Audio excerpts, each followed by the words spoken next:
Hand paint sari with lost of time paint water colour style. অনেক সময় ব্যয় করে হাতে তৈরি করা হলো শাড়িটি ওয়াটার কালার স্টাইলে।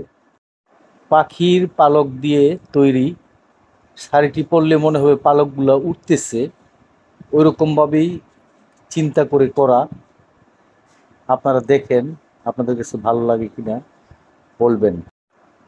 একটা মিন কালারে তৈরি করা হয়েছে শাড়িটি এবং এনকে বাইন্ডার ব্যবহার করে। এটা রং ফিক্সড হয়ে গেছে এবং নরম হবে, গায়ের সাথে দুলবে, পরলে খুব আরাম লাগবে।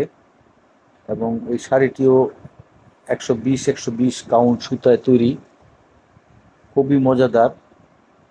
শাড়িটির ব্যাকগ্রাউন্ড কালার যেমন সুন্দর, ব্যাকগ্রাউন্ড কালারের সাথে মিল রেখা পালকগুলো আঁকা হয়েছে, যাতে অত্যন্ত সুন্দর আকর্ষণীয় হয়।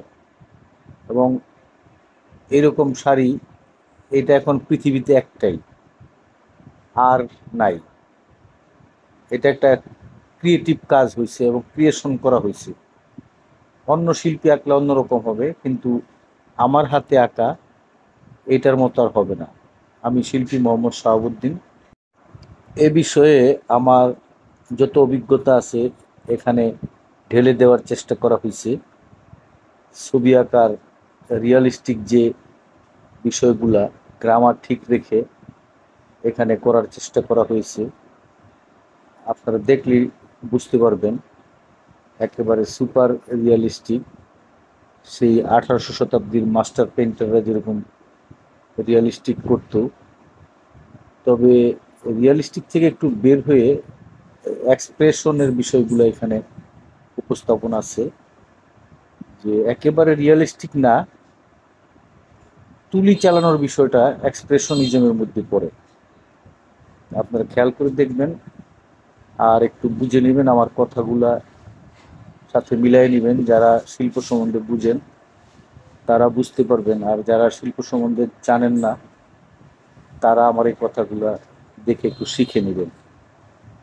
তবে এরকমের কাজ করতে হলে আপনার দীর্ঘ 40 বছরের জল রং করার অভিজ্ঞতা থাকতে হবে, অন্যথায় এরকম কাজ হবে না, একটু কঠিন হবে। তবে ভয় পাবেন না, কাজ করে যাবেন।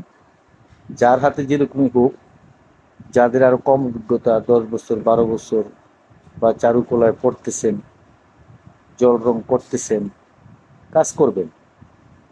কাজ করলে কাজ আস্তে আস্তে ভালো হবে। আর একটু ব্যবহারিক জিনিসপত্রে কাজ না করলে আপনার শিল্পের ব্যবহারটা হয় না। এখন মানুষ এই ছবি কিনে না এবং দেয়ালে ঝুলায় না, মানুষের ছবি কেনার আসলে ইচ্ছা তৈরি হয় না, যার